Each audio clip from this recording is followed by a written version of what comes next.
அவருடைய பாதத்திலே எங்களுடைய இந்த நாளை அர்ப்பணிப்போம். அவருடைய வார்த்தை எங்களுடைய இருதயங்களில் பேசணும். அவருக்கு ஒப்பு கொடுப்போம். நான் ஜெபம் பண்ணுறேன். எங்களை அதிகமாக நேசிக்கிற அன்பு பரலோக பிதாவே, இந்த நாளுக்காக நன்றி, இந்த நேரத்துக்காக நன்றி செலுத்துகிற தகப்பனே.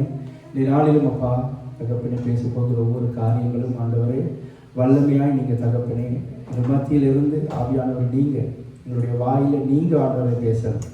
என்னென்ன மறைபொருள்கள் ரகசியங்கள் இருக்கிறதோ எல்லாவற்றையும் எங்களுக்கு ஆண்டவரை இந்த நேரத்தில் வெளிப்படுத்த போகிறதுக்காக நன்றி ஆண்டவரை. கேட்க போகிற ஒவ்வொருடைய காதுகளும் ஆண்டவரே தகப்பனே திறக்கப்பட்டு அது காதுகளோடாக ஆண்டவர் அவர்களுடைய ஜீவனை அடையலாம். தகப்பனே ஆவி ஆத்மா சர்வத்தினுடைய கருத்தில் ஒப்பு கொடுக்கிறேன். கேட்கிறவர்கள் வாழ்நாட்களிலே அப்பா இந்த வார்த்தையினூடாக பலனடைய உதவி செய்யுங்க. அதே போல் ஆண்டவரை உலகத்தினூடாக கேட்கிறவர்களே ஒப்புக் கொடுக்கிறேன். இயேசு கிறிஸ்துவின் நாமத்தில் பிதாவே, ஆமென். நாங்கள் வேகமாக கரங்களை தட்டிக்கொண்டு அமர்ந்து கொள்வோம். பார்த்து கை வலிச்சு. சரி, இந்த நாளிலே ஒரு தமிழில் மாத்திரம் நாங்கள் பிரசங்கம் பண்ண போகிறோம். இந்த நாளிலே யூடியூப்பில் பார்க்குறவங்களுக்கு, சிங்களத்தில் எதிர்பார்த்து கொண்டு இருக்கிறவங்களுக்கு இது வேறொரு நாளில் செய்யப்படும். ಯೂಟ್ಯೂಬಿಗೆ ಬಲನಾವು ಸೇರಿಗಟ್ಟ ಮೇಕ ವೇನಾದ ಅವಶ್ಯಕ ಮಂಕರನ್ನ ಅದು அப்படி දෙමළෙන් විතරයි දේශනාව කරන්නේ. ஓகே சரி. என்னாகவும் 22 23 24 உண்மையில் எத்தனை பேர் வாட்சிட்டு வந்தீங்க? என்னாகவும் 22 23 24 எத்தனை பேர் வாட்சிட்டு வந்தீங்க? என்ன இருக்குது சொல்லுங்க பாப்போம்.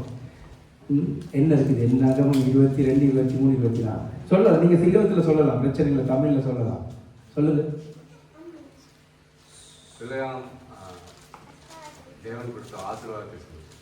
ஆசீர்வாதத்தை சொன்னார். ஓகே, வேற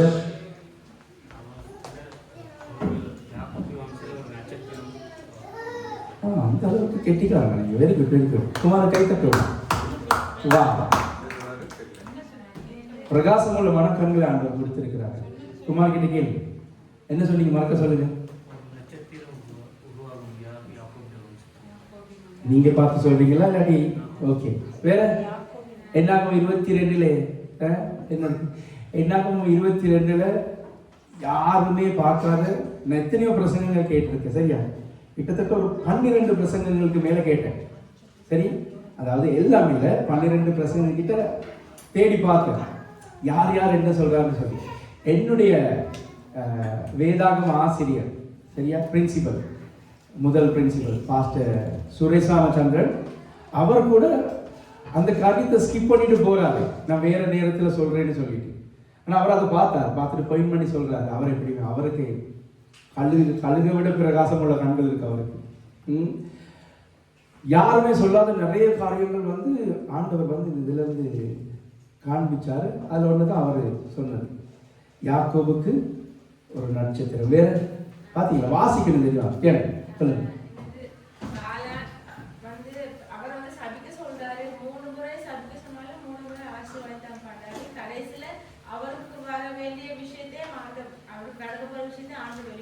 அவருக்கு நடக்க போறது, பாலாக்கு நடக்க போறதை வெளிப்படுத்துறார். ஓகே, வேற குரூப்ல போடுற நேரம் கொஞ்சம் டைம் எடுத்து வாசிங்க. இல்லாட்டி ரெக்கார்டிங்கை போட விட்டுட்டு கேளுங்க என்ன நடக்குதுன்னு சொல்லி, என்ன ஆண்டவர் சொல்றாருன்னு சொல்லி. தெரியுமா? வெளிப்படுத்துற விசேஷத்துல ஒரு வார்த்தை இருக்கு தெரியுமா? இந்த வார்த்தைகளை கேட்கிறவனும் வாசிக்கிறவனும் ஆசீர்வதிக்கப்பட்டார். இதுல இருந்து நல்லா கேட்டுக்கொள்ளுங்க. இவ்வளவு ஓடியும் வேலை இல்லை, அந்த ஓட்டத்துக்கு ஒரு முடிவு இருக்குது. ஆனா இயேசுவோட நீங்க இருந்தா முடிவு இல்லை. அநியாயமா உங்களுடைய இந்த உலகத்துக்குரிய காரியத்துக்கு நீங்க உங்களை அர்ப்பணிச்சுட்டு தேவையானது விட்டுறாதீங்க. தேவையானது என்னது? இது நல்லா அருமையாக ஆராதிச்சுங்கிறது சூப்பர். உண்மையிலேயே முதல் நாளே அப்படி ஒரு ஆராதனையை நாங்கள் பார்த்தது தான். வெரி குட், ஆண்டவருக்கு ஸ்தோத்திரம். சரி, 22 எத்தனையோ காரியங்கள் இருக்கு. 22, 23, 24 சரியா? ஆனால் நான் போன கிழமை உங்களுக்கு ஒரு சில காரியங்கள் சொன்னேன். அதோட மிக்ஸ் பண்ணி முதல் 6 வசனங்கள்ல மட்டும் நாங்கள் பார்ப்போம். பார்த்துட்டு நான் உங்களுக்கு போன கிழமை எங்க தொடங்கினேன்? பிழையாம் அவனோடு புறப்பட்டு அப்படிங்கிற அந்த வசனத்தோடு முடிச்சிருக்கேன். சரியா? நாங்கள் நிறைய நேரம் பார்க்கலாம், டைம் இருந்தால் நிறைய பார்ப்போம். சரியா? நல்ல காதுகளை விரிச்சு கேட்டுக்கொள்ளுங்க. ஊடகத்தினூடாக பார்க்குறவங்களுக்கு சொல்கிறேன், காதுகளை நல்லா ஆழமா கூர்மையா செவி கொடுக்கும். ஓகே, ஒவ்வொரு வசனம் இருக்கு தானே, இதுல ஒவ்வொரு வசனத்தையும் நான் உங்களுக்கு காட்டுனா நீங்க பயந்துருவீங்க. சரி, இப்போ இந்த நான் உங்களுக்கு ஸ்கிரீன்ல ஒரு படம் போட்டிருக்கேன், விளங்குதா? இந்த பெத்தோர்னு சொல்லி ஒரு இடம் இருக்குதா இந்த மேலே, விளங்குதா? பெத்தோர்னு சொல்லி PETHOR. இதுல தான் அந்த பாலாங்கிற தீர்க்கதரிசி இருந்த இடம். அதுல சொல்லப்பட்டிருக்குதா யூப்ரட்டிஸ் ரிவர்னு சொல்லி போட்டிருக்கு. யூப்ரட்டிஸ் ரிவர்ங்கிறது வந்து ஐஃப்ராத் நதியை குறிக்கும். வேதாகமத்தில் வேத ஆராய்ச்சியாளர்களின் படி, அப்படி பைபிள் காலேஜில் படிக்கிறவங்களுக்கு தெரியும், சும்மா மொட்டையா நதின்னு சொல்லி சொன்னா அது ஐஃப்ராத் நதியை குறிக்கும். சரியா? மற்ற நதிகளுக்கு பேர் இருக்குது, யோர்தான் நதி, கீஷோன் நதி, இந்த மாதிரி நதிகளுக்கு வேற பெயர்கள் இருக்குது தானே. சரியா? அப்ப வனாந்திரம் வந்துச்சுன்னா அது என்ன வனாந்திரம்? சீனாய் வனாந்திரம். பாரான் வனாந்திரத்துக்கு பாரான் வனாந்திரம் சொல்லப்பட்டிருக்கு. வனாந்திரங்களுக்கு பேர்கள் சொல்லப்பட்டிருக்கு, சீன் வனாந்திரம் சொல்லப்பட்டிருக்கு. சரியா? சும்மா மொட்டையா வனாந்திரம்னு சொன்னா நீங்க தெரிஞ்சுக்கொள்ளணும், இயேசுவானவர் வனாந்திரத்துக்கு கொண்டு போகப்பட்டார்னா இந்த வனாந்திரத்துக்கு சீனாய் வனாந்திரம். இயேசுவானவர் நதி அருகே இருந்தார்னு சொன்னா எந்த நதி அருகே? ஐஃப்ராத் நதி. அப்படி ஒரு வார்த்தை இல்லை, இருக்குமே. ஆனால் வேதத்துல எங்கெல்லாம் நதி அருகேன்னு சொல்லப்பட்டிருக்குதோ அப்ப என்ன அர்த்தம்? யோர்தான் நதி இல்ல, அது வேறு சில நதிகள் அல்ல. என்ன நதி? ஐஃப்ராத் நதி. சரியா? சும்மா சமுத்திரம் அப்படி கடல்னு சொல்லப்பட்டா அது மத்திய தரைக்கடலை குறிக்கும். இது நல்லா தெரிஞ்சுக்கணும். அப்ப இந்த சம்பவம் எங்க நடக்குது? அந்த பெத்தோருங்கிற இடத்துல இருக்கு தானே, யூப்ரட்டிஸ் ரிவர்னு சொல்லி, அந்த இடத்துல தான் அவர் இருக்கிறார். மாப்பிள்ளை யாரு? பாலாங்கிற அப்படி கிளையாங்கிற தீர்க்கதரிசி. அப்ப இவருக்கு சொல்லப்பட்டிருக்க வார்த்தை என்னது? பேயோரின் குமாரன். நிறைய பேர் இதுல பிளவிடுறாங்க. சரியா? பேயோர்ங்கிறது அவருடைய தகப்பனுடைய பெயர் அல்ல, அவர் இருக்கிற அந்த ஊரினுடைய பெயர், பேயோரின் குமாரன். சரியா? அதனால அதை ஞாபகம் வச்சுக்கொள்ளுங்க. இப்ப நம்ம ஒவ்வொரு வசனமா முதல் 6 வசனத்தை வாசிக்க போறோம். அந்த முதல் 6 வசனத்துல முதலாவது வசனத்தை வாசிப்போம். 22:1 வாசிப்போம். அவசரம் இல்லாம ஆறுதலா ஒவ்வொரு வசனத்தையும் நான் உங்களுக்கு என்ன சொல்றது, உங்களுடைய கண்கள் 7 மட்டும் திறக்க பார்க்கிறேன். சரி? ஓகே. 22ல முதலாவது வசனம். பின்பு. பின்புனா என்னது? அப்ப முன்பு ஏதோ ஒன்று நடந்திருக்கணும். அப்ப முன்புக்கு எங்க போகணும்? ஐயோ, ஏற்கனவே 22 அதிகாரத்தை வாசிக்க சொல்லிட்டு இப்படி 22 அதிகாரம். ஓகே. பின்புங்கிற நேரத்துல முன்பு என்னமோ நடந்திருக்கு. முன்பு என்ன நடந்துச்சு அதுதான் நான் போன கிழமை உங்களுக்கு சொல்லி கொடுத்தபடி, தேவன் இஸ்ரவேல் ஜனங்களை எகிப்திலிருந்து எங்க கொண்டு வரணும்? இப்ப இது எகிப்தா இருந்தா இங்க இருந்து எங்க கொண்டு வரணும்? கானானுக்கு கொண்டு வரணும். அது எப்படி வாரது? இப்படி டைரக்டா வாரது இல்ல, ஆண்டவர் கீழாப்பு இப்படி கொண்டு போறார். சரியா? டைரக்டா வரலாம், ஆனா ஏன் ஆண்டவர் கூட்டிட்டு போகல? யாருக்கு தெரியும்? சொல்லி கொடுத்துருக்கு. இதெல்லாம் வந்து எகிப்து இங்க இருக்குன்னு வைங்களேன், கானான் இங்க இருக்கு, டைரக்டா போகலாம் தானே. ஏன் ஆண்டவர் இங்க இருந்து கொண்டு போறாரு? சரி, ஓகே. மோசே வந்து செங்கடலை பிரிச்சுக்கிட்டு எகிப்துக்கு போனாரு இல்ல தானே? மோசே சாதாரணமா போனான் தானே? போனாரு தானே? மன்னிச்சுக்கொள்ளுங்க, அப்படிமா போட்டு பேசுறதுக்கு மன்னிச்சுக்கொள்ளுங்க தானே. மோசே இந்த இடத்துல சரி செங்கடலை பிரித்து கொண்டு எகிப்துக்கு போனான்னு இருக்குதா? ஆனா எகிப்துல இருந்து வார நேரம் மட்டும் ஏன்டா செங்கடலை பிரிக்கணும் தானே? அது சொல்லப்பட்டிருக்குது. ஏன்னா பெலிஸ்தியர்களை பார்த்து இவர்கள் பயப்படக்கூடாது. ஏன்னா இவர்களுக்கு யுத்தம் செய்கிற பழக்கம் இல்லை. இவர்கள் எங்க இருந்து வராங்க? இவங்க என்ன இந்த பெரிய ஒரு ஐஸ்வர்யவாண்ட தேசத்துல இருந்து வரல. இவங்களே வர்றது சாப்பிடுறதுக்கு கூட ரொம்ப கஷ்டப்பட்ட இடத்துல இருந்து வர்றது. எங்க இருந்து? அடிமைத்தனத்துல இருந்து வராங்க. சரியா? ஞாபகம் வச்சுக்கொள்ளுங்க. அப்ப அப்படிப்பட்ட ஒரு சூழ்நிலை தான் ஆண்டவர் அப்படி கொண்டு வராரு. இப்படி கீழாப்புல வந்து மேல நீங்க அதை பார்க்கலாம். எங்க பார்க்கலாம்? உங்களுக்கு தெரியுமா, பைபிள்ல இன்னைக்கு காலையில தான் எனக்கு இது நான் யோசிக்கவே இல்லை. நீங்க நானே யோசிக்கலாட்டி நீங்க எப்படியுமே யோசிக்க மாட்டீங்க. பைபிளே வாசிக்காத நாங்க எப்படி யோசிக்கிறது? எங்களுக்கு எக்ஸாம்னு கொடுத்தாரு பாஸ்டர், இஸ்ரவேலின் வரைபடத்தை, அந்த வனாந்திர பிரயாணத்தை கொஞ்சம் வரைங்கன்னு சொல்லி அதை எங்களுக்கு கற்றுக் கொடுத்தாரு. உபாகம புத்தகம் படிச்சு கொடுத்துருந்தேன். ஆனா இன்னைக்கு காலையில எனக்கு ஞாபகம் வச்சு, பாஸ்டர் சாரி நீங்க இது கேட்டீங்கன்னா, அழகா அந்த பிரயாண படம் வந்து பைபிள்ல பின்னுக்கு வரைஞ்சிருக்கு. எக்ஸாம் எழுதுறதுக்கு முதல்ல இதை பார்த்துருந்தனா அழகா எழுதியிருப்பனே தானே. எனக்கு அதை கவனிக்கவே அவ்வளவு தூரத்துக்கு யோசிக்கிறேன். பின்னுக்கு அழகா போட்டிருக்குது அந்த வனாந்தர பிரயாணம். எத்தனை பேர் பார்த்துருக்கிறீங்க? இருக்குதா பைபிள்? அவங்களோட பைபிள் பின்னுக்கு பாருங்க இருக்குது வனாந்தர பிரயாணம். ஐயோ இன்னைக்கு காலத்துல அதான் இதை பார்த்துருக்கிறோம் நாங்க, ஞாபகம் இல்லை. அதுதான் நடந்துச்சு.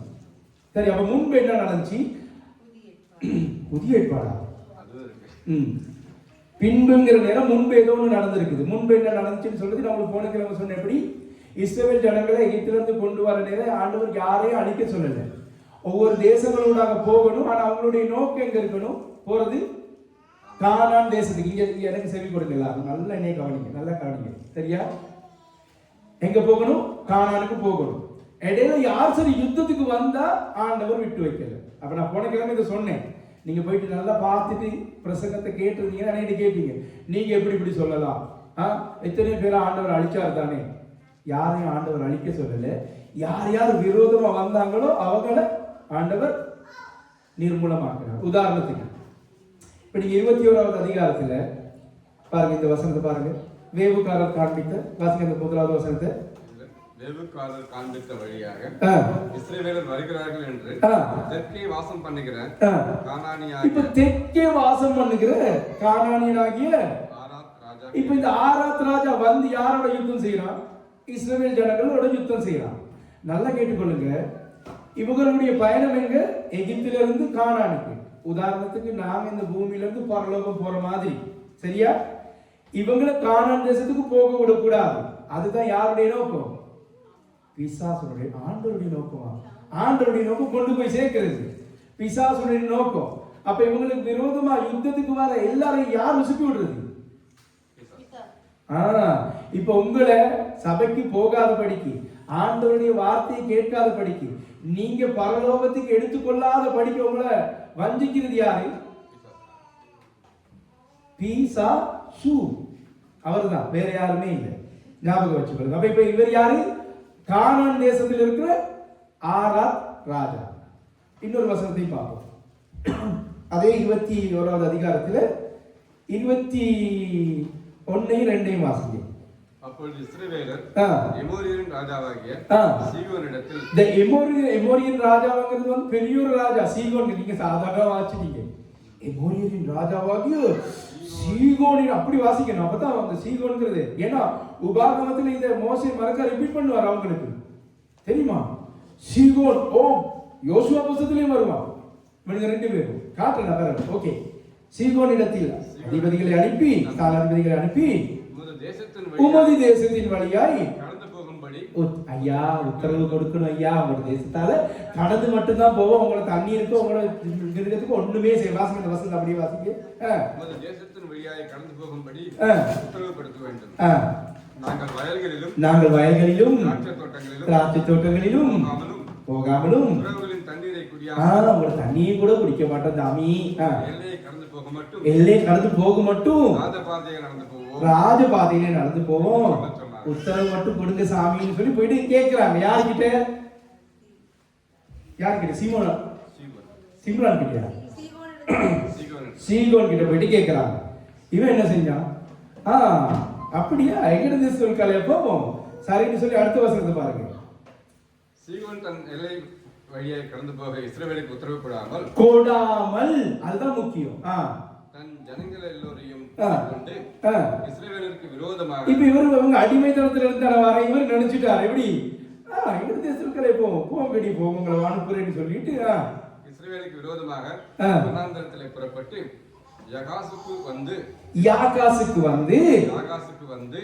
இஸ்ரவேலரோட யுத்தம் பண்ணினார். இப்ப இஸ்ரவேலோட யுத்தம் பண்றதுங்கிறது யாரோட யுத்தம் பண்ணுவாங்க?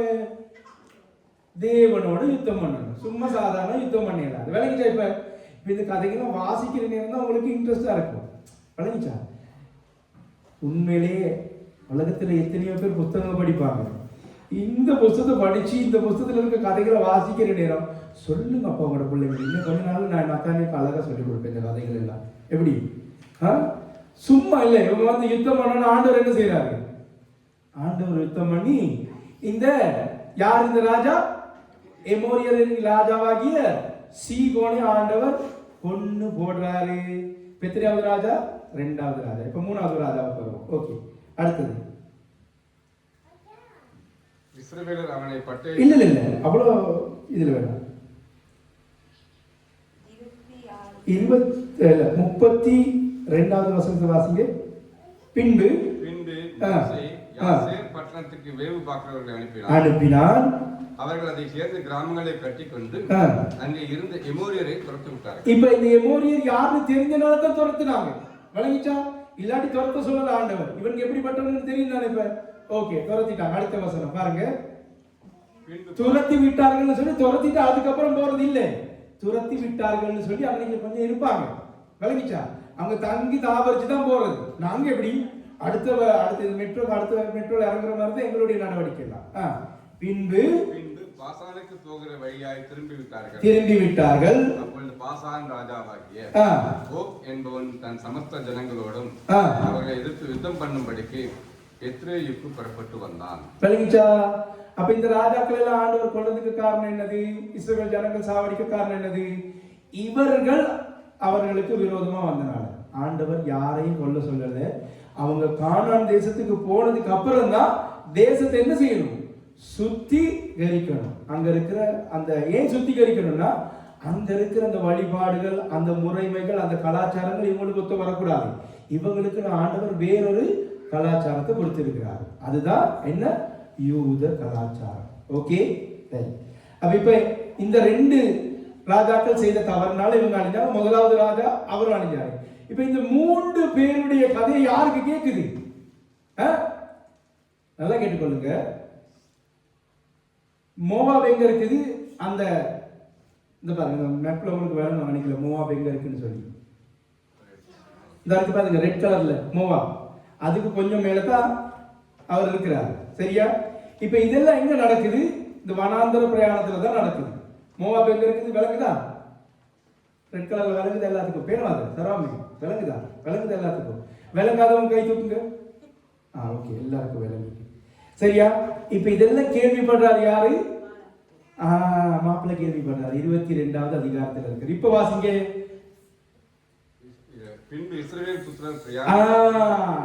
இப்ப விளங்கிச்சா? இந்த கதையெல்லாம் யாருக்கு கேள்விப்படுது? மோவாபின் ராஜாவாகிய பாலாக். இப்ப மோவாப்ங்கிறது சாதாரண இது இல்ல. இப்ப யுனைடெட் கிங்டம்னு சொல்லி சொல்லுவாங்க தெரியுமா? அதாவது ராஜ்யங்கள் ஒன்று சேர்ந்தது. யூரோப்பியன் நேஷன், யூரோப்பியன் யூனியன்ங்கிற நேரம் எத்தனையோ நாடுகள் அதுக்கு இன்க்ளூட் ஆகிருக்குது. சொல்லுங்க பாப்பா, என்னென்ன நாடுகள்னு சொல்லி எல்லாம் தலையை ஆட்டுறது தெரிஞ்ச மாதிரி. சரி, சொல்லுங்க என்னென்ன நாடுகள்? German, France, Sri Lanka, Saudi Arabia. உதாரணத்துக்கு ஜெர்மன், பிரான்ஸ், நாங்க இருக்கிற இந்த தெரிஞ்ச நாடுகள், அண்மித்த நாடுகள் ஜெர்மன், பிரான்ஸ், சுவிஸ், இத்தாலி. இந்த மாதிரி என்ன சொல்றது, இந்த இதுகளுக்கு உட்பட்ட நாடுகள் தானே. அந்த மாதிரிதான் இந்த மோவாப்ங்கிறது ஒரு பெரிய ஒரு தேசம். அப்ப இவனுக்கு என்ன செய்யறாங்க? இஸ்ரவேலுக்கு பாய்ந்துட்டாங்க. இல்ல இல்ல இல்ல, இந்த இடத்துல தெரிஞ்சுக்கொள்ளணும். இதை வாசிக்கிற நேரம் பிசாசினுடைய தந்திரங்கள் எவ்வளவு உக்கிரமா இருக்குன்னு சொல்லி. ஏன் எங்களுக்கு தெரியும், யாத்திராகமம் 17வது அதிகாரத்துல இவங்க அப்பதான் எங்க செங்கடல கடந்துட்டு வர்றாங்க. வந்த உடனே அமலேக்கர்கள் அமலேக்கியர்கள் எங்க இருக்கிறாங்க? அவங்க இருக்கிறாங்க, சவுல் இருந்தா அந்த இடத்துல இருந்து வராங்க. இவங்களோட வனாந்தரத்தை தேடி வந்து அவங்களோட சண்டை பிடிக்கணும்னு சொல்லி. அந்த மாதிரி இவனுக்கு தெரியும் இவனுடைய பலம் என்னன்னு சொல்லி இவனுக்கு தெரியும். ஆனாலும் இவர்கள் எல்லாம் சாத்தானினுடைய கட்டுப்பாட்டுக்குள்ள இருக்கிறவங்க தானே. விளங்கிச்சா? பிசாசு எப்படி? ஓகே, இந்த 3 ராஜாக்களையும் கொண்டுட்டான், நம்மளையும் கொள்றதுக்கு வாரத்துக்கு முதல்ல நாங்க முந்தி கொள்ளணும். இப்பதான் ரொம்ப கவனமா வாசிக்கல. இஸ்ரவேலர் எமோரியருக்கு செய்த அவையும் சிப்போரின் குமாரனாகிய பாலாக் கண்டான். இல்ல முதலாவது வசனம் அப்படி இல்லையே. பின்பு முதலாவது இஸ்ரவேல் புத்திரர் பிரயாணம் பண்ணி எரிகோவின் கிட்ட இந்த பாருங்க, எரிகோ இருக்குது. விளங்குதா? கில்கால் ஒன்று இருக்குது கீழே. கொஞ்சம் கில்கால் விளங்குதா? அந்த கில்கால் விளங்குதா? ஜெரிகோன்னு சொல்லி விளங்குதா? எத்தனாவது ஜெரிக்கோ? யாருக்கு சொல்லணும்? மூணாவது 3வது இல்ல, நம்பரை சொல்லுங்க. 18. 18வது இடம் தான் எரிகோ. அந்த இடம் இப்ப வாசிங்க. எரிகோவுக்கு கிட்ட இருக்கும் யோர்தானுக்கு அந்த ஒரு கோடு போகுது பாருங்க, அதுதான் இந்த யோர்தான் நதி. சரியா? இக்கரையிலே மோவாபின் சமனான வெளியா. இப்ப உங்களுக்கு விளங்குதா? இன்னைக்குல அந்த எரோ வந்துட்டு ஒரு சில இடங்கள்ல எரோ மார்க் பண்ணாம வந்துகிட்டு இருக்குது. அதுல இருந்து தான் அங்க போகணும். சரி, அந்த இடத்துல தான் இவர் என்ன செய்யறாரு? அந்த வசனம் சொல்லப்படுது. பின்பு இஸ்ரவேல் புத்திரர் பிரயாணம் பண்ணி எரிகோவின் கிட்ட இருக்கும் யோர்தானுக்கு இக்கரையில் மோவாபின் சமனான வெளியிலே பாளையம் இறங்கினார்கள். அடுத்த வசனம், இஸ்ரவேலர் எமோரியர் யாரு? பாலாக்கா? மோவாபின் ராஜா தான் பாலா. நல்லா கேட்டுக்கொள்ளுங்க, கவனம் செலுத்துங்க. அதான் சொல்றேன். எமோரியர் யாரு? முதல்ல பொண்ணு போட்டீங்களே, யாரு? சீகோன். எமோரியருக்கு செய்த யாவையும் சிப்போரின் குமாரனாகிய பாலாக் கண்டான். அடுத்த வசனம், ஜனங்கள் ஏராளமான இருந்தபடியினால் மோவாப் மிகவும் பயந்து. மோவாபுங்கிற நேரம் தேசத்துல சொல்லப்படுது. அவன் யாரு? பாலாக் மிகவும் பயந்து இஸ்ரவேல் புத்திரன் நிமித்தம் கலக்கமடைந்து கானான் ராஜாவை கொண்டுட்டானுங்க, பாசான்ல இருக்கிற ஓக்க கொண்டுட்டானுங்க, இங்கிட்டு சீகோன்ல இருக்கிற எமோரியல்ல இருக்கிற சீகோனை கொண்டுட்டானுங்க. எல்லாம் பெரிய பெரிய தலைகளை போட்டு தள்ளிட்டானுங்க. யாரா இவனுங்க என்னையும் போட்டுருவான்னு சொல்லி பயந்து இவர் என்ன தீர்மானிக்கிறார்? 4வது வசனம். இந்த வசனத்தில் இருக்கிற ஆழத்தை உங்களுக்கு சொல்லி தர போறோம். சரியா? மீதியானின் மூப்பரை நோக்கி, மாடுகளின் புல்லை மேய்கிறது போல இப்பொழுது இந்த கூட்டம் நம்மை சுற்றிருக்கிற யாவையும் மேய்ந்து போடும் என்றான். அக்காலத்திலே சிப்போரின் குமாரனாகிய பாலாக் மோவாபியருக்கு ராஜாவாக இருந்தான். உட்காருங்க. இப்ப இந்த வசனத்தை வாசிக்கிற உங்களுக்கு என்ன விளங்கும்? வாசிக்க பார்ப்போம். நீங்க எல்லாரும் சேர்ந்து வாசிப்போம். சரியா? எல்லாரும் சேர்ந்து வாசிப்போம். 1 2 3. மீதியானின் மூப்பரை நோக்கி, மாடு வெளியில் புல்லை மேய்கிறது போல இப்பொழுது இந்த கூட்டம் நம்மை சுற்றி இருக்கிற யாவையும் மேய்த்து போடும் என்றான். அக்காலத்திலே சிப்போரின் குமாரனாகிய பாலாக் மோவாபியருக்கு ராஜாவா இருந்தான். ஏதாவது உங்களுக்கு விளங்கிச்சு? எனக்கும் தான் விளங்கல. மோவாபியருக்கு தான் ராஜா பாலாக். இப்ப நான் இல்லைன்னு சொல்லலே, ஏதோ ஒன்று சொல்ல வந்து சொல்ல எடுத்து இவ்வளவு தூரத்துக்கு வந்து டக்குன்னு மறந்துட்டேன். என்ன? ஓகே, சீப்போரின் குமாரன் தான். அது என்ன வேற என்ன விளங்குச்சு? இப்படித்தான் ஒரு வசனத்துக்குள்ள நிக்கணும், நிறைய நேரம் நின்று யோசிக்கணும். ஆஹா, என்ன நடக்குது? இப்ப இது உடனடியாக காரணம் அல்ல. பின்புங்கிற நேரம் நாங்க நினைக்கிறோம் செந்திராலைக்கு அடுத்ததுக்கு அப்புறம் டக்குன்னு என்னது? பச்சையா இருந்தா செந்திராலைக்கு அப்புறம் எங்கிட்டு அபியத்த கிராஸ் பக்கமா இருந்தா ஜோயா, இல்லாட்டி மஞ்சளா இருந்தா சோந்திரியம். அப்படி இல்லை. காலம், நிறைய காலம் எடுத்து இவர் என்ன பிளான் பண்றாரு? இப்ப 1வது வசனத்தை வாசிங்க. பின்பு இல்லை, இந்த 4வது 1வது வசனத்தை வாசிங்க. மீதியான் எங்க இருக்குது? மோவாப் எங்க இருக்குது? விளங்கிச்சா? மீதியான் எங்க இருக்கு தெரியுமா? மோவாப் இங்கடா, மீதியான் இங்க இருக்குது. விளங்கிச்சா? உங்களுக்கு என்ன சொல்ல வாருங்க சொல்லு. மோவாப் இந்த இடத்துலனா மீதியான் கீழே இருக்குது. இவன் ஏன் மீதியான் மூப்பரை நோக்கி அவங்க கூட்டணி சேர்ந்தா உங்களுக்கு மீதியான் விளங்குதா? எங்க இருக்கு? இந்த இருக்கு மீதியான். விளங்குதா? மோவாப் எங்க இருக்குது? இங்க இருக்கு மோவாப். விளங்குதா? என்ன செய்ய? எனக்கு ஒண்ணுமே விளங்குது இல்லைன்னு சொல்லக்கூடாது. சரியா? அடுத்த படத்துல இருக்குதான்னு பார்ப்போம். 1வது படத்துல தான் நல்லா கிளியரா இருக்குது. ஓகே, இந்த பார்த்துக்கொள்ளுங்க. இந்த இருக்கு மீதியான். சரியா? விளங்குதா? மீதியான். இந்த பாருங்க, மேல இருக்குது மோவா, இந்த இருக்கு மோவா. அதை நான் சும்மா விட்டுட்டா உங்களுக்கு விளங்கு எங்க மீதியான் எங்க மோவா இருக்குன்னு சொல்லி. ஓகே, உங்களுக்கு தெரியுமா? எத்தனை பேர் நீங்க வந்து பழைய படம் பார்த்துருக்கீங்க? அந்த காலத்துல தமிழ் படம் பார்த்துருக்கீங்க? சரி, ராஜ காலத்து படம், எம்ஜிஆர் வால்பை படங்கள், சிவாஜி கணேசன், ஜெமினி கணேசன், தெரிஞ்ச ஒரு நடிகர் பேர் சொல்லுங்க. சரி, எனக்கு சான்ஸ் இல்லை, நானும் அதெல்லாம் பார்க்க இல்லை. ஆவிக்குரிய தலைவர்கள் மாதிரி பேசுறேன். நம்பியார், வீரப்பா எப்படி இப்ப தன்னடா விளக்குது காலங்கள் படத்தை தான் பார்த்துருக்கிறான்னு சொல்லி எப்படி பிரதர் ஒரு கொஞ்சம் விட்டாதான் உள்ளுக்கு நுழைஞ்சி நீந்திட்டு வாருது. வேற யார் இருக்கா? பாலையா பேரு? சரி, ஓகே. இப்போ நான் ஒரு கதை சொல்ல போறேன். அதுல இருந்து என்ன அப்படி சொன்னாதான் உங்களுக்கு விளக்கும். இப்போ அந்த காலத்துல ஒரு இது இருந்துச்சு. எப்படின்னா ஒரு சில ராஜ்யங்களுக்குள்ள மற்ற ராஜாக்கள் இருப்பாங்க. ராஜாக்களின் மத்தியில மற்ற ராஜாக்களினுடைய மந்திரிகள் இருப்பாங்க. மற்ற ராஜாக்களினுடைய முக்கியமான நபர்கள் இருப்பாங்க. உதாரணத்துக்கு நான் சொல்றேன், ஊடகத்தின் ஊடாக இருக்க நீங்களும் பார்த்தாலும் பரவாயில்ல, பிரின்சிபல் ஏசினாலும் செய்ய வழி இல்லை, இதுதான் உண்மை. எத்தனை பேருக்கு தெரியும் பூம்புகார்ங்கிற படம் பார்த்துருக்கிறீங்க? பூம்புகார்ங்கிறது தமிழ்ல ஐம்பெரும் காப்பியங்கள் தெரியுமா? தமிழ் படிச்சவங்க கொஞ்சம் கையை தூக்கி பார்ப்போம். ஐம்பெரும் காப்பியங்கள் தெரியுமா? ஐம்பெரும் காப்பியங்கள் சொல்லுங்களா பார்ப்போம். நல்ல நேரம் நாங்கள் சிங்களத்துல படிச்சோம். இப்போ மட்டும் நான் சிங்களத்துல தான் படிச்சேன். கண்மலையா, சீவக சிந்தாமணி, வளையாபதி, குண்டலகேசி, சிலப்பதிகாரம், மணிமேகலை. அதுல சிலப்பதிகாரம்னு சொல்லி ஒண்ணு இருக்குது. அதை தான் அந்த பூம்புகார்ங்கிற கதைக்கு எடுத்து எழுதியிருக்கிறாங்க. சரியா? யார் இது இயக்குனர் தெரியுமா? பழைய இந்தியாவில் இருந்த பழைய முதலமைச்சர் கருணாநிதி அவருடைய படம். அந்த காலத்துல பார்க்க இதனுடைய அருமை வேலைகள் நல்லா இருக்குதானே. இப்படி பேசுறீங்களா? கண்ணை திறந்துக்கிட்டு கேட்கறது, பைபிளை பத்தி சொன்னா மட்டும் தூங்குறது. அந்த காலத்துல அவங்க ஒரு அரண்மனைக்குள்ள ஒரு சம்பவம் நடக்கும். யாரு? இந்த அந்த பூம்புகாரனுடைய கதையில இருக்க நடிகர், அதெல்லாம் எனக்கு அவ்வளவு ஞாபகம் இல்லை. அப்ப அந்த கண்ணகியினுடைய கதை தான் அது. சரியா?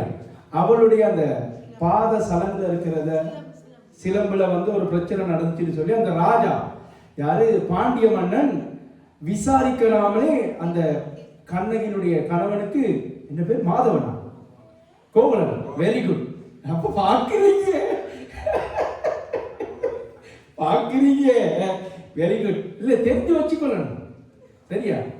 கோவலன் என்ன செய்வான், போயிட்டு அரண்மனையில நிக்கிற நேரம் இவன் திருடிட்டான்னு சொல்லி பாண்டிய மன்னன் என்ன செய்வான், தீர்ப்பு கொடுத்துருவான். பார்க்க போனா அவன் களவெடுத்தது இல்லை. யாரு? கோவலன் களவெடுக்கல. கடைசியில் இந்த கண்ணகி அந்த ஒரு சம்பவத்துக்காக மதுரை எரிச்சல் சொல்லி ஒரு பெரிய ஒரு ஸ்டோரியா இருக்குது.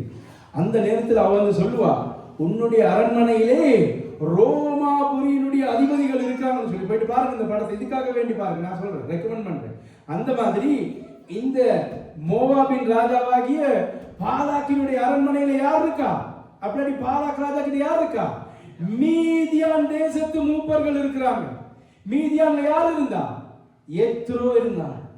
மோசே எங்க சம்பவிக்கிறாரு? தன்னுடைய அரண் மோசைக்கு எங்க கிடைக்குது? மீதியான்ல இருக்கிற அந்த எத்ரோ கிட்ட. யோசிங்க, இந்த மீதியானியர்கள் யார்? ஆபிரகாமினுடைய மூன்றாவது மனைவியாகிய கேத்துராளுக்கு பிறந்த பிள்ளைகள்.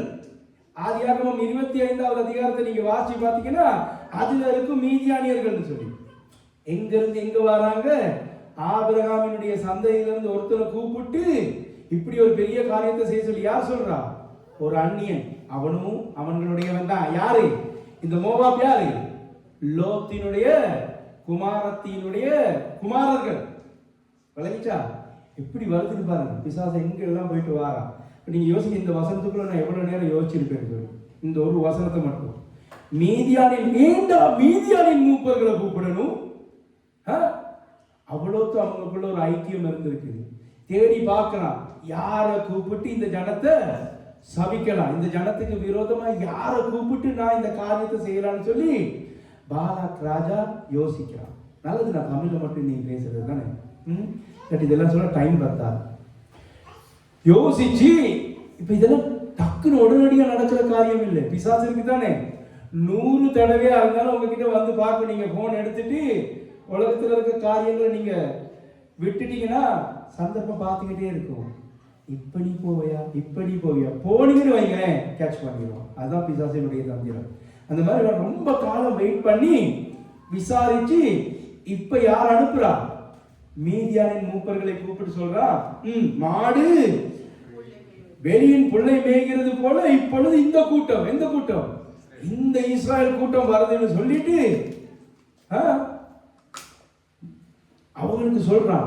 இப்ப இவங்களுக்குள்ள ஒரு டிஸ்கஷன் நடந்து இவங்க யோசிக்கிறாங்க யார்கிட்ட போகலான்னு சொல்லி. அப்புறம் தான் அந்த வசனம் தமிழ்ல பிழை வாசிங்க. அவன் பேயாரின் குமாரனாகிய பிலோயாமை அழைத்து வரும்படி. நோ, அந்த வசனம் வந்து இப்ப இங்கிலீஷ் பைபிள் யார்கிட்ட இருக்கு? சிங்கள பைபிள் இருக்குதா? சிங்கள பைபிள் வாசிங்க அந்த 4வது வசனம் 5வது வசனம் எப்படி இருக்குன்னு சொல்லி.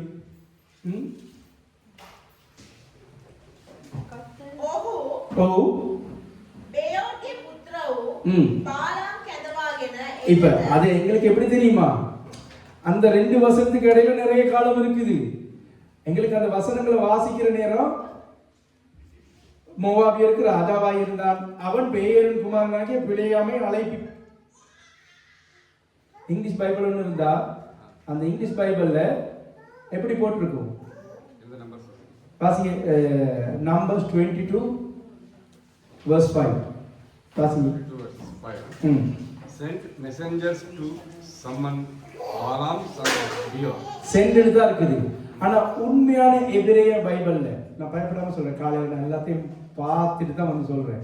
எப்படின்னா பின்பு, அதுக்கு முன்பு எப்படி வரணும்? பின்பு. அப்படி இல்லாட்டி அதன் பிறகு. இங்கிலீஷ்ல தான் போட்டிருக்கும். ஒரு சில பைபிள்ல தென்னு போட்டிருக்குது, ஒரு சில இடங்கள்ல therefore போட்டிருக்குது. ஆனா எபிரேய மொழியில அப்படிதான் இருக்குது. தென் எவ்வளவு காலத்துக்கு பிறகுன்னு சொல்லி தெரியாது. சரியா? அவன் ராஜாவா இருந்தான். யாருக்கு? மீதியானாகிய எல்லாத்துக்கும் கூப்பிட்டு சொல்லிட்டு அவன் சொல்ல அவன் ராஜாவா இருந்தா மீதியானவர்களுடைய என்ன நடக்குது? உரையாடல் நடக்குது இந்த ஜனங்களை குறிச்சு. அப்புறம் பின்பு அவன் இப்ப விசாரிக்கிறான் இந்த ஜனங்களை எப்படி நாங்க பண்ணலாம்னு சொல்லி விசாரிக்கிற நேரம் இந்த மீதியானியர் தான் வந்து இந்த ஐடியாவை கொடுக்கிறது யாருக்கு? இந்த பாலாக் ராஜாக்கு. விளங்கிச்சா? அவன் பேயோரின் குமாரனாகிய பிலேயாமை அழைத்து வரும்படி. இப்ப பாலாக்கு இது தெரிஞ்சிருந்திருந்தா அவன் சொல்லியிருப்பான் நீங்க போங்கன்னு சொல்லி. இந்த இடத்துல மீதியாங்கிற ஒரு ஸ்டோரி வாரனால, மீதியாங்கிற ஒரு சந்ததி வாரனால, ஒரு நபர் வாரனால எங்களுக்கு தெரிஞ்சு கொள்ள முடியும். மீதியானியர் மூலமா தான் இவன் இந்த காரியங்களை தெரிஞ்சு கொள்றான்னு சொல்லி. ஓகே, வாசிங்க. அவன் பேயாரின் குமாரனாகிய பிலேயாமை அழைத்து வரும்படி தன் சந்ததியாருடைய தேசத்தில் நதியருகே உள்ள பெத்தூருக்கு ஸ்தானாதிபதிகளை அனுப்பி. இப்ப சந்ததியாருடைய இவன் இருக்கிற சந்ததி எங்க இருக்குது? அங்கதான். அப்ப அவனுக்கு இன்ஃபர்மேஷன் கிடைச்சிட்டு சரி இந்த இடத்துல பெத்தோரில் இருக்கிற அனுப்பி எகிப்திலிருந்து ஒரு ஜனக்கூட்டம் வந்திருக்கிறது. அவர்கள் பூமியின் விசாலத்தை மூடி எனக்கு எதிரே இறங்கி இருக்கிறார்கள். ஓகே, அடுத்த வசனம். அவர்கள் என்னிலும் பலவான்கள். ஆகிலும் நீ ஆசீர்வதிக்கிறவன் ஆசீர்வதிக்கப்பட்டவன், நீ சபிக்கிறவன் சபிக்கப்பட்டவன் என்று அறிவேன். ஆதலால் நீர் வந்து எனக்காக அந்த ஜனத்தை சபிக்க வேண்டும். அப்பொழுது ஒருவேளை நான் அவர்களை முறியடித்து அவர்களை தேசத்திலிருந்து துரத்தி விடலாம் என்று சொல்ல சொன்னான். ஓகே, இப்ப இந்த மீதியானியர்கள் வந்து சொன்ன உடனே அவன் என்ன செய்யறான்? தன்னுடைய அதிபதிகளையும் அப்படி தன்னுடைய மூப்பர்களையும் மீதியான் மூப்பர்களையும் தான் அனுப்புறான். விளங்குச்சா? இப்ப அவனுக்கு இது தெரிஞ்சிருந்தா அவன் தன்னுடைய ஆட்களை மட்டும்தான் அனுப்புவான். விளங்குச்சா? நமக்கு சொல்ல வரது போய் அடுத்த வசனத்தை வாசிக்க எப்படி இருந்துச்சு? அவர்கள் இல்ல அப்படி 7வது அப்படியே மோவாபின் மூப்பரும் மீதியானின் மூப்பரும். விளங்குச்சா? ஒவ்வொரு வசனத்தையும் நீங்க வாசி. நீங்க எப்படி வாசிருப்பீங்க? பின்பு இஸ்ரவேல் புத்திரர் பிரயாணம் பண்ணி எரிபவு கிட்டவருக்கு கர்த்தர் அவனோடு பேசுகிறார். இது போன கிழமை அவர் சொல்றார். ஓகே, இன்னைக்கு இருந்து நாங்கள் ஸ்டார்ட் பண்ணோம். தேவன் பிலேயாமிடத்தில் வந்து உன்னிடத்தில் தாய் நொன்னுருளாரே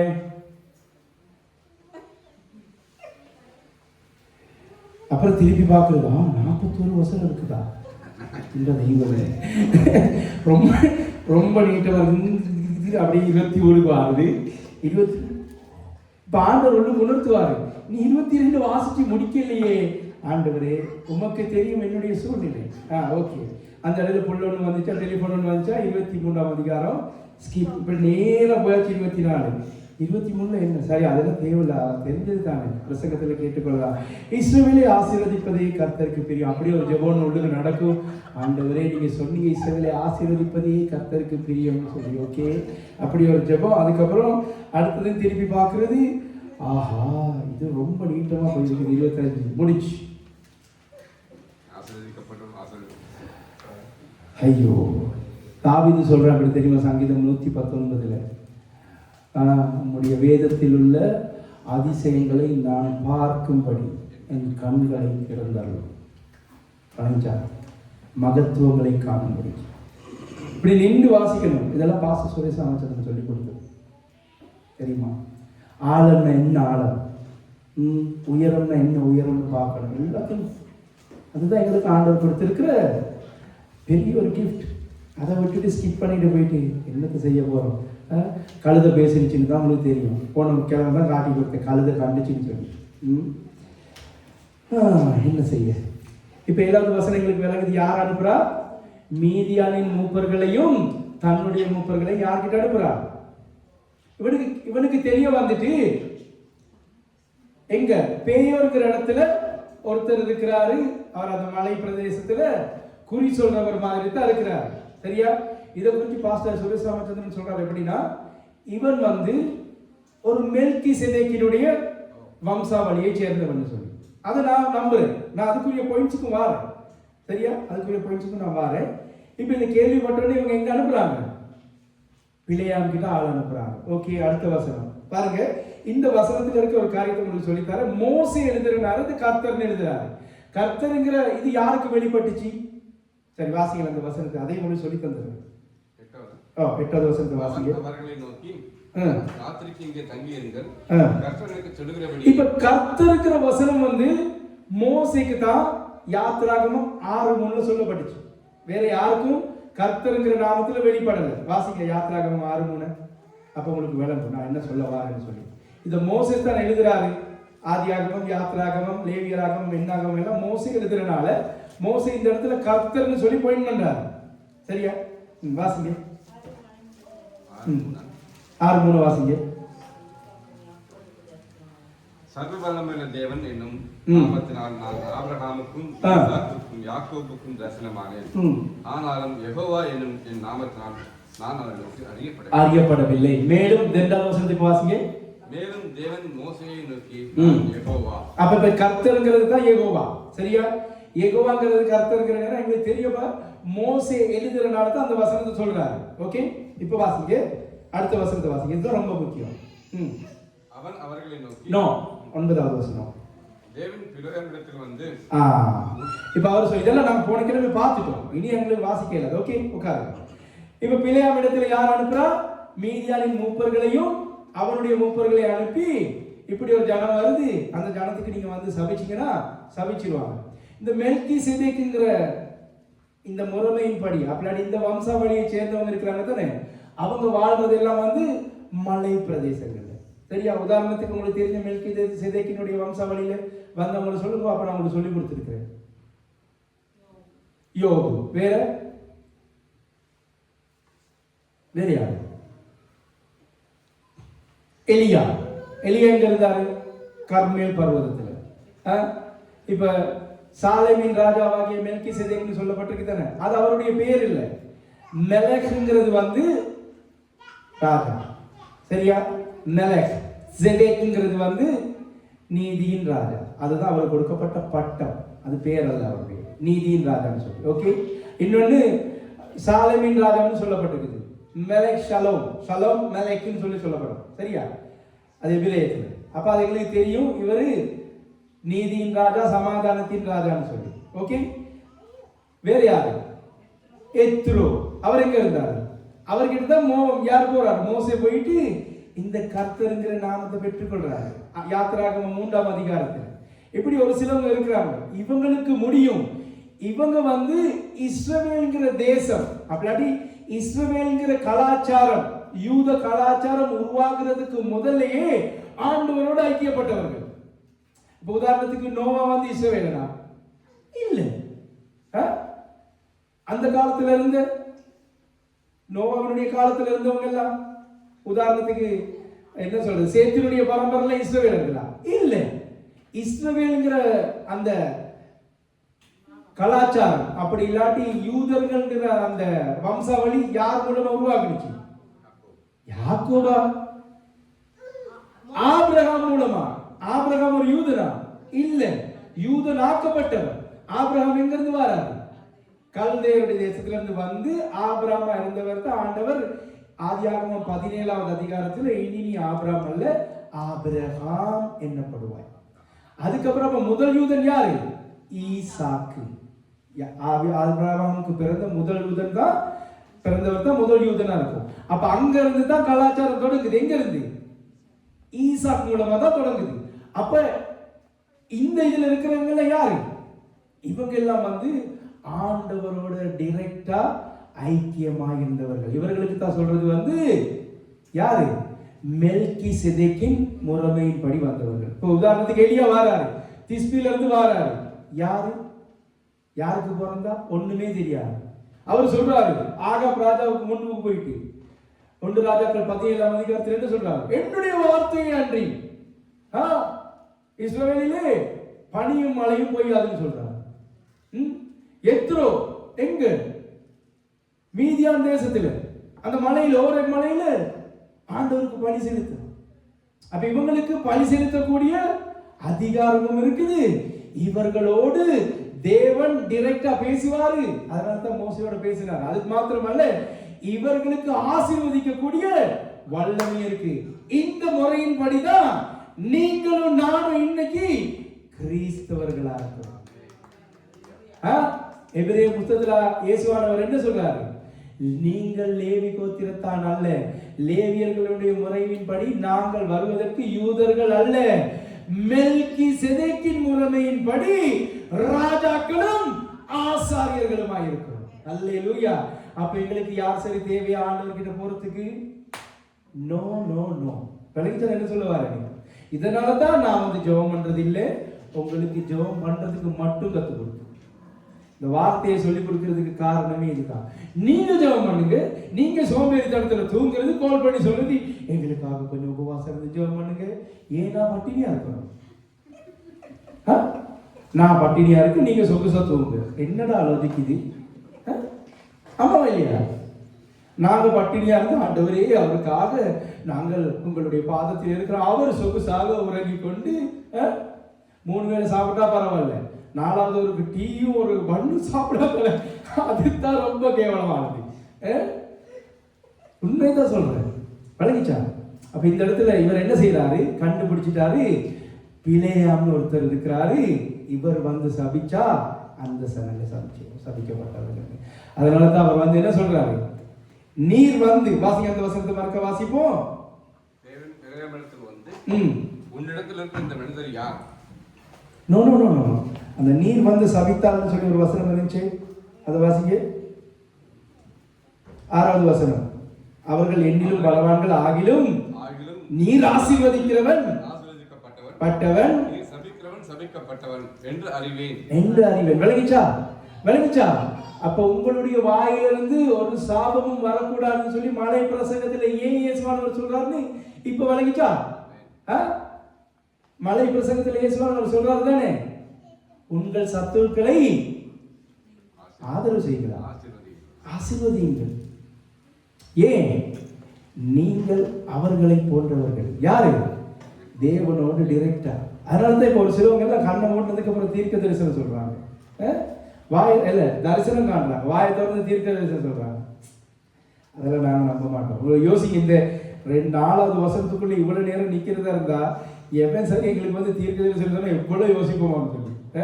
ஒரு காலத்துல இது தெரியாது, இப்ப எங்ககிட்ட எல்லாம் அந்த இது சரி வராது. ஓகே, இப்ப தேவன் வந்து டைரக்டா கேட்கிறாரு, யார் அவங்க? யார் அவங்க உங்ககிட்ட வந்து இருக்குது? அப்ப அவரை டீட்டெயில சொல்றாரு.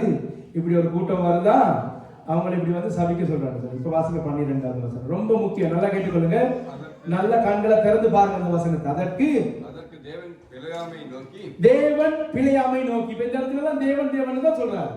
முதல்ல கர்த்தர்னு சொன்னவர் இப்ப தேவன் தேவன் தான் சொல்றாரு. வாசிங்க, ஒவ்வொரு வசனமும் ரொம்ப முக்கியம். நீ அவர்களோட போக வேண்டாம், போக வேண்டாம், நீ அந்த ஜனங்களை சபிக்கவும் வேண்டாம், சபிக்கவும் வேண்டாம், அவர்கள் ஆசீர்வதிக்கப்பட்டவர்கள். அவர்கள் ஆசீர்வதிக்கப்பட்டவர்கள். ஏன் ஆசீர்வதிக்கப்பட்டவர்கள்? இப்ப திருப்பி கொள்ளுங்க ஆதியாகமம் 12.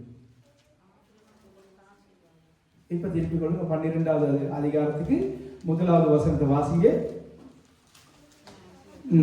கர்த்தர் ஆபிரகாமை நோக்கி, கர்த்தர் ஆபிரகாமை நோக்கி, நீ உன் தேசத்தையும் உன் தேசத்தையும் இனத்தையும் உன் இனத்தையும் உன் தகப்பனுடைய வீட்டையும் ஆ. புறப்பட்டு ஆ. நான் உனக்கு காண்பிக்கும் தேசத்துக்கு போ. எங்க போக சொல்றாரு ஆண்டவர்? காண்பிக்கும் தேசம் தான். அப்ப கானான்ல யார் இருந்தா? ஆபிரகாம் நேரத்தோட போயிட்டு இருந்துட்டாரு. இப்ப அந்த இடத்துக்கு தான் இவங்களை கொண்டு வராரு. ஓகே, அடுத்த வசனம். நான் உன்னை பெரிய ஜாதியாக்கி உன்னை ஆசீர்வதித்து பேரை பெருமைப்படுத்துவேன். உன் பேரை பெருமைப்படுத்துவேன். நீ ஆசீர்வாதமாய் இருப்பாய். இப்ப இந்த ஜனங்களை சபிச்சிட்டா என்னுடைய ஆண்டவர் போய் காரணாகுவாரா இல்லையா? ஏன் ஆபிரகாம கூட்டிட்டு வந்தது எங்க இருந்து? அந்த ஊத்தவாளியில இருந்து கூட்டிட்டு வந்து தான் இந்த பரிசுத்தத்துல வச்சிருக்கிறாரு. கல்தேங்கிற அந்த பாபிலோனிங்கிற அந்த அசுத்தத்துல இருந்து கூட்டிட்டு வந்து இந்த பரிசுத்தத்துல வச்சிருக்கிறாரு. 12:7 ஆண்டவர் சந்திக்கிறார் ஆபிரகாம வந்து. சரியா? ஓகே. இப்ப ஆபிரகாம சந்திக்கிறவரை வந்து பரிசுத்தத்திலே சந்திக்கிறாரு. ஆபிரகாம்ங்கிறது வந்து அசுத்தம், ஆபிரகாம் தான் பரிசுத்தம். நல்லா கேட்டுக்கொள்ளுங்க. ஓகே, சரி, அடுத்த வசனம் தான் ரொம்ப முக்கியம். ஆசீர்வதிக்கிறவர்களை ஆசீர்வதிப்பேன். ரொம்ப முக்கியம். எப்படி?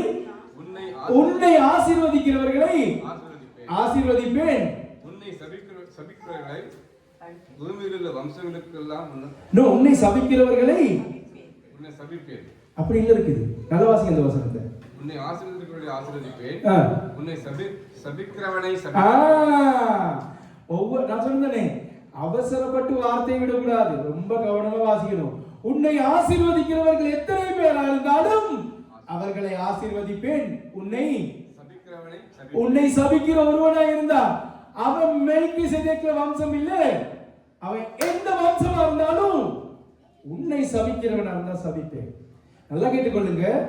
இன்னைக்கு கிறிஸ்தவர்கள் இன்னொரு ஆண்டவருடைய ஊழியக்காரனை பார்த்து நிறைய சாபமான வார்த்தைகளை சொல்றாங்க தானே.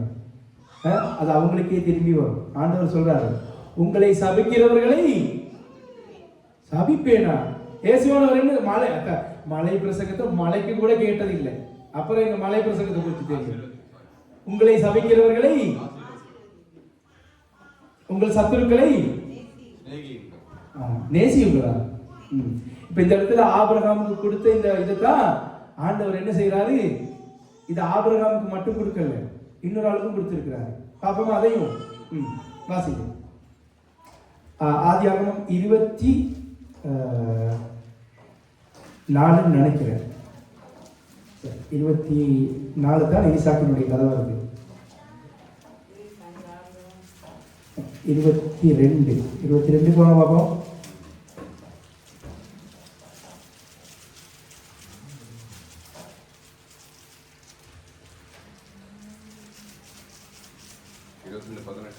இல்ல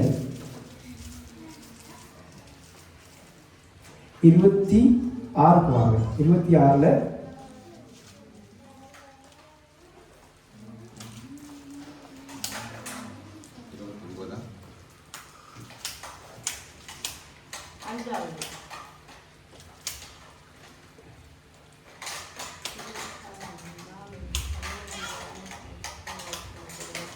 வாசிங்க. 3வது வசனம் வாசிங்க.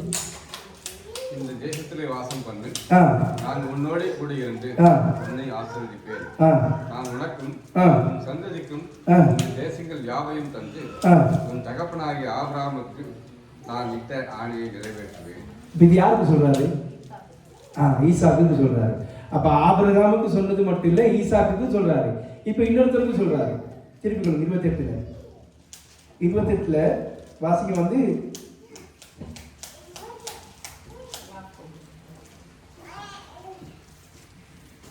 14வது வசனத்தை வாசிங்க. சரி, 13ல இருந்தே வாசிக்கிறேன். அதற்கு மேலாக கர்த்தர் நின்று, இப்ப அந்த தூணுக்கு அந்த என்ன சொல்றது, ஏணிக்கு மேலாக நின்று வாசிங்க. 13 அதற்கு மேலாக கர்த்தர் நின்று, நான் உன் தகப்பனாகிய ஆபிரகாமின் தேவனும், நான் ஆபிரகாமின் தேவனும். நல்லா கேட்டுக்கொள்ளுங்க, ரொம்ப முக்கியமான காரியம் சொல்லி கொடுக்க போறேன். ஈசாக்கின் தேவனும் கர்த்தர். வா, மோசே எப்படி எழுதுறார்? நான் ஆபிரகாமின் தேவனும் ஈசாக்கின் தேவனும் ஆகிய அந்த தேவன் சொல்றாங்க தானே. அவர் நான் தான். இப்ப நான் யாரு? கர்த்தர். அப்புறம் நீ படுத்திருக்கிற பூமியையும் உன் சந்ததிக்கு தருவேன். உன் சந்ததிக்கு தருவேன். யாக்கோபின் சந்ததியா தான் யார் இது? இந்த இஸ்ரவேலர்கள். விளங்குதா நான் இங்க கொண்டு வந்திருக்கிறேன்னு சொல்லி. அடுத்த வசனம் தான் ரொம்ப முக்கியம். உன் சந்ததி பூமியும் இதைத்தான் அவர் பாயிண்ட் பண்ணி சொல்றாரு. பூமியை மூடுகிற விசாலமான ஒரு கூட்டம் வருதுன்னு சொல்லி. நீ மேற்கையும் கிழக்கையும் வடக்கையும் தெற்கையும் பரம்புவாய். உனக்குள்ளும் உன் சந்ததிக்குள்ளும் பூமியின் வம்சங்கள் எல்லாம் ஆசீர்வதிக்கப்படும். இப்படிப்பட்ட ஆசீர்வாதத்தை பெற்ற இந்த ஜனங்களை தான் இந்த பாலாக் ராஜா என்ன செய்யறாரு? பிழையாம் மூலமா சபிக்க சொல்றாரு. ஆண்டவர் என்ன சொல்றாரு? நோ நோ நோ, நீ போகவும் கூடாது, அவரை சபிக்கவும் கூடாது. இப்ப போன கிழமை நான் பிரசங்கம் பண்ண தானே, உங்களுக்கு விளங்கிச்சா? யோவான் 12:26 படி ஒருவன் எனக்கு ஊழியம் செய்தால் என் பிதாவானவர் அவனை கனம் பண்ணுவார். அப்ப அந்த இடத்துல பிதாவின் இடத்துல இருந்து கனம் பெற்றது யாரு? இயேசு கிறிஸ்துவா? போன கிழமை நான் உட்கார்ந்து போன கிழமை நான் பிரசங்கம் பண்ணேன் தானே. யோவான் 12:26 இருந்து இந்த கதை பாலாண்ட கதையை உங்களுக்கு காட்டி கொடுத்தேன். அதுல அந்த பிதாவினுடைய கனத்தை பெற்றது யாரு? பிதாவினுடைய கனத்தை பெற்றது யாரு? அந்த கழுதப்பா. அந்த கழுதை தான் வந்து பிதாவினுடைய கனத்தை பெற்றுச்சு. ஏன்? கர்த்தரை கண்டது. கண்டு என்ன செஞ்சிச்சு? போக வேண்டிய பாதையில போகாம தன் எஜமானன் தவறு செய்தாலும் பரவாயில்ல, எஜமானன் அதை அடிச்சாலும் பரவாயில்ல, கர்த்தரை பார்த்து என்ன செய்தது? கனம் பண்ணிச்சு. அதுக்கு மேல ஒரு அடி கூட வைக்கல. அடிக்கிறான், அடி. ஆனா எனக்கு யார் விளங்குறா? கர்த்தரை விளங்குறா. ஒருவன் எனக்கு ஊழியம் செய்தா நீங்க நினைக்கிற நானும் நீங்களும் மட்டும் இல்ல, ஆண்டவருக்கு எத்தனையோ பேர் இருக்கிறாங்கப்பா. இந்த நேரம் உங்களுக்கு சொல்றேன், நீங்க தான் வந்து ஆணியை கொடுக்கணும்னு நினைச்சீங்கன்னா வந்து ஒரு நாளும் கொடுக்க மாட்டீங்க. ஆணி அடிக்கிறவங்க எத்தனையோ பேர் இருக்கிறாங்க. அந்த கழுதையினுடைய பேர் இன்னைக்கும் சொல்லப்படுது. பிழையாமினுடைய நாமம் இன்னைக்கும் தூசிக்கப்படுது. மெல்கிசேதேக்கினுடைய பரம்பரையிலிருந்து வருகிறவர்களுக்கு இப்ப மரணம் இல்லை. எப்படி சொல்லலாம்? மெல்கிசேதேக்கின் முறைமையின் படி இன்று இருப்பவர்களுக்கு மரணம் இல்லை. சொல்லுங்க பாப்போம், எப்படி சொல்லலாம்? நித்திய ஜீவன். எப்படி? மரணம் இல்லைங்கிற நேரம் நித்திய ஜீவன், மரணம் இல்லைங்கிற நித்திய ஜீவன் தான். அது எப்படி? யோவான் 11:25 வாசிக்க வேகமா. நான் இன்னும் பாயிண்ட்டுக்கு வரல, கடைசியா ஒரு பாயிண்ட் இருக்கு, அதை சொல்லிட்டு முடிக்கிறேன். 25. இயேசு அவனை நோக்கி. யாரை நோக்கி? இயேசு அவளை நோக்கி. அவளை நோக்கி. நானே உயிர்த்தெழுதலும் ஜீவனுமாய் இருக்கிறேன். நானே உயிர்த்தெழுதலும் ஜீவனுமாய் இருக்கிறேன். என்னை விசுவாசிக்கிறவன் மரித்தாலும் பிழைப்பான். நாங்க செத்து போவோம், ஆனா பொழைப்பு. எப்படி? இயேசுவானவர் உயிரோடு எழும்பினது மாதிரி நாங்களும் ஒரு நாள் உயிரோடு எடுப்போம். இல்லாட்டி அடுத்த வசனம், அடுத்து அதே இதுல உயிரோடு இருந்து என்னை விசுவாசிக்கிறவனும் என்றென்றைக்கும் மறியாமலும் இருப்பான். எப்படி எடுத்துக்கொள்ளப்பட்டன? எங்கள் மரணம் இல்லை. இந்த மெல்கிசேதேக்கின் முறைமையின்படி இருக்கிறவர்களுக்கு மரணம் இல்லை. ஆனா இந்த பிழையாம் செய்த காரியத்தின் நிமித்தம் பிழையாம் செத்தான். உங்களுக்கு தெரியுமா எலியா செத்து போனானா? எத்ரோவினுடைய மரணத்தை எங்க சரி பார்த்திருக்கிறீங்களா? யோபுவினுடைய கதை வேற, சரியா? யோபுவினுடைய கதை வேற, அது எங்களுக்கு ஒரு எடுத்துக்காட்டாக காட்டப்படுது. ஆனா எலியா எங்க சரி செத்தானா? இல்ல. எத்ரோவினுடைய மரணம் எழுதப்பட்டிருக்குதா? ஆபிரகாம் ஆசீர்வதிக்க வந்தாரு மெல்கிசேதேக்கு, அவருக்கு மரணம் இருக்குதா?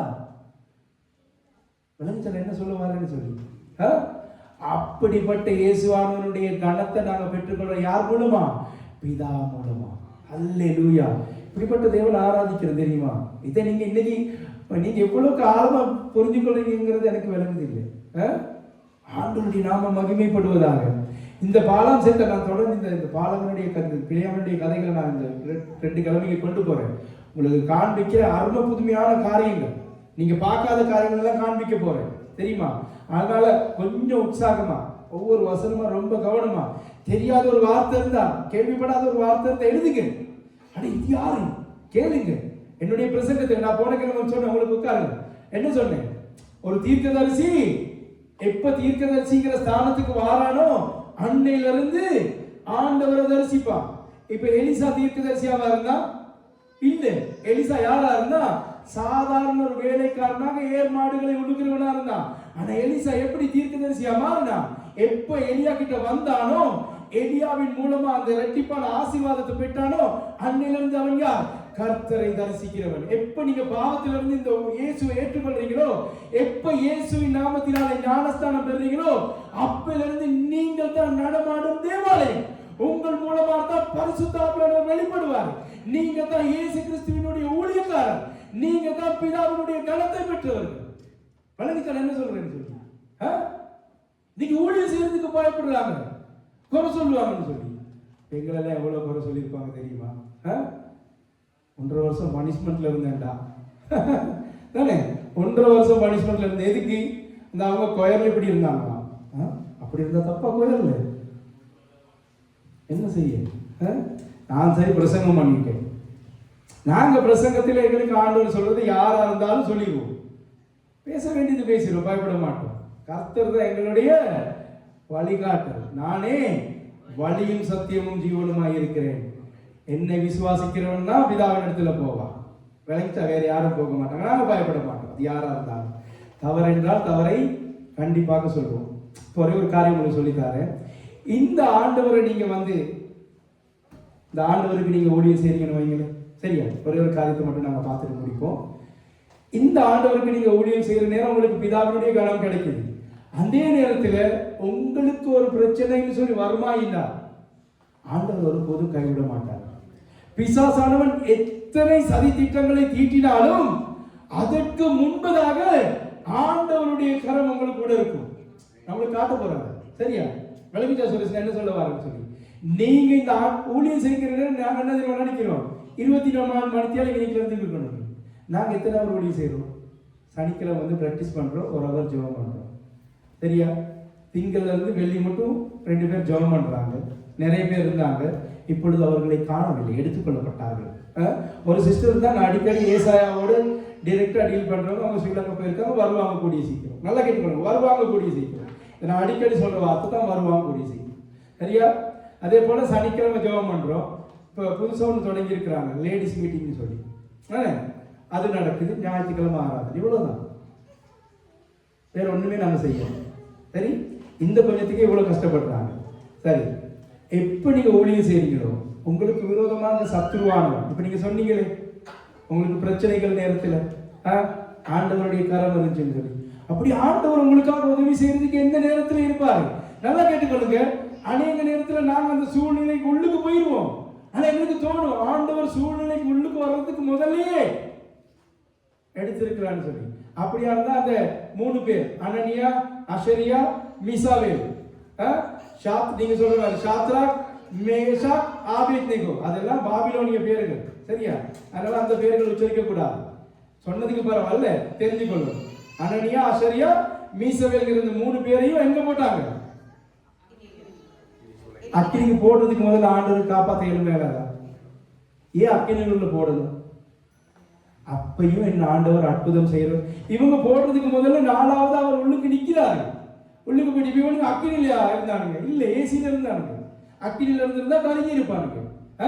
அதனால ஒரு சகோதரர் படிச்சிருக்க எப்படி, அக்கினியின் சூளையில் வெந்து வெந்து போகாமல் கிருபை தாங்கினதே, என் முடி கூட கருகாமல் புகை கூட அணுகாமல் கிருபை தாங்கினதே. அதுல போட்டிருக்கும். தானியேல் 3ஆம் அதிகாரம் வாசிச்சு பாருங்க. இருக்குதா? தானியேல் ஒரு புத்தகம் இருக்குது பாருங்க. எசேக்கியேலுக்கு அப்புறம் 3ஆம் அதிகாரத்துல 17, 18, 19 இருந்து நீங்க தொடர்ந்து வாசிக்கிட்டு வந்தீங்கன்னா என்ன சொல்ற தெரியுமா?